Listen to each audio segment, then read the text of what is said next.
ಮಾಗಡಿ ಪಟ್ಟಣದ ತಿರುಮಲೆ ರಸ್ತೆ 20 ಕೋಟಿ ವೆಚ್ಚದಲ್ಲಿ ನಡೀತಾ ಇದೆ.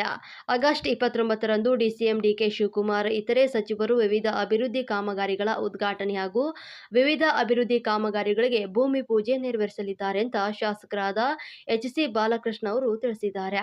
ಮಾಗಡಿ ಪಟ್ಟಣದ ತಿರುಮಲೆ ರಸ್ತೆಯ ಅಭಿವೃದ್ಧಿ ಕಾಮಗಾರಿ ಆರಂಭವಾಗಿ 7 ತಿಂಗಳು ಕಳೆದಿದೆ. ಈ ರಸ್ತೆಯಲ್ಲಿ ನಿತ್ಯ ಸಾವಿರಾರು ವಿದ್ಯಾರ್ಥಿನಿಯರು ಶಾಲಾ ಕಾಲೇಜುಗಳಿಗೆ ಹೋಗಿ ಬರ್ತಾರೆ. ಈ ರಸ್ತೆ ಧೂಳುಮಯವಾಗಿದ್ದು ಅಭಿವೃದ್ಧಿ ಕಾಮಗಾರಿಗಳು ಆಗಲೇಬೇಕು.